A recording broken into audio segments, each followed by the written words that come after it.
Welcome to This Explainer.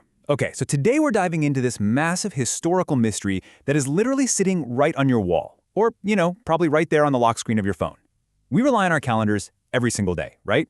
We use them to organize our entire existence. Work, birthdays, vacations, we plan the whole shebang around these neat little boxes on a grid.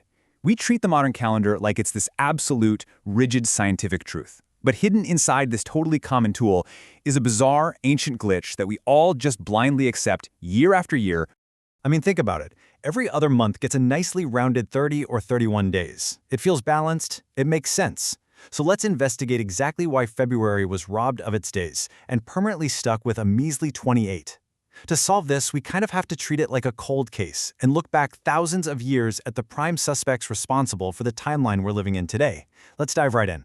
Suspect number 1, Romulus and the Winter Void. Our very first suspect in this chronological crime scene is Romulus, the legendary first king of Rome. He utilized an ancient calendar that had a really glaring structural difference compared to ours. It's actually wild. Romulus's calendar was only 10 months long. We're talking just 304 days, broken down into 6 30-day months and 4 31-day months. It kicked off in March with the spring, and it completely wrapped up in December. Now, you're probably wondering, what about the other 60-plus days of the year? Did the Earth just magically spin faster back then? Actually, no. The Earth's orbit was exactly the same. And hilariously, the early Romans just completely ignored winter. Romulus and his people simply paused the calendar because those freezing months didn't matter for their agriculture. If you weren't planting or harvesting, they just didn't care what day it was. It was literally a nameless, dateless winter void. For over 60 days, society just ceased tracking time.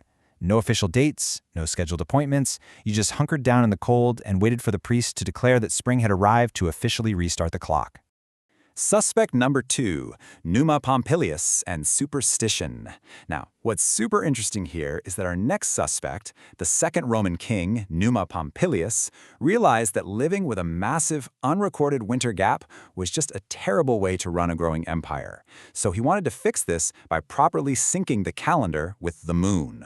To make up for that lost time, he tacked 2 brand new months, January and February, onto the very end of the year. He was aiming to match the lunar cycle, which gave him a year of roughly 355 days. But here is where ancient superstition severely complicates our timeline. You see, Numa deeply believed that even numbers were inherently unlucky, like terrifyingly unlucky.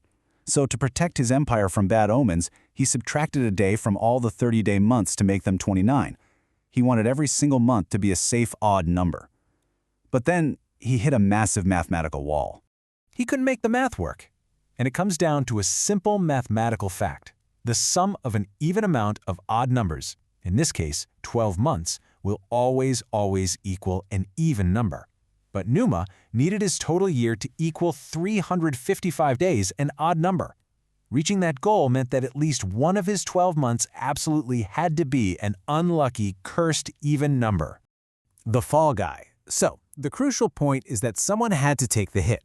One month had to be the sacrificial lamb, and February was chosen to be the unlucky 28-day month. But why February? Well, this brilliantly illustrates the motive. In the ancient Sabine dialect, the word February means to purify. During this specific time of year, Romans honored the dead and performed strict, solemn rites of purification. Because February was already spiritually associated with the dead, it was the absolute perfect candidate to absorb that unlucky, even-numbered blow. The lunar struggle. Problem solved, right? Well, not quite. Numa's 355-day calendar was far from perfect. Lunar calendars naturally fall severely out of step with the solar seasons, meaning you'd eventually be celebrating summer harvest festivals in the dead of winter. It requires intercalary or leap months to fix the drift. While the Sumerians and Greeks had their own complex leap month systems, the Romans tried to realign their seasons by sporadically jamming a massive 27-day leap month called Mercedonius right into the calendar starting on February 24th. But here's the crazy part. The high priests heavily abused this. If they liked the current politicians, they'd throw in a leap month to extend their terms. If they hated them, they'd skip it to force them out early. The calendar literally became a weapon of political corruption. It was an absolute mess. The solar fix, Julius Caesar. Because the Mercedonius leap month was so flawed and inconsistent, Julius Caesar finally stepped in around 45 BCE to commission an expert for a permanent solution. Tracing the history, you can see how we go from Romulus's 10-month calendar, through the superstitious lunar calendar, right through those messy leap months, until we finally arrive at a sun-based calendar heavily inspired by the Egyptians.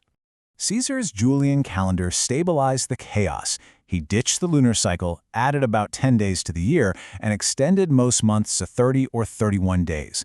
But here is the ultimate irony. He just left poor February sitting right at its traditional 28 days. He was bold enough to rewrite time itself, but even Julius Caesar was apparently a little too afraid of messing with the spooky month of the dead. However, he did have one tiny mathematical glitch left. An accurate sun-based year is exactly 365¼ days long.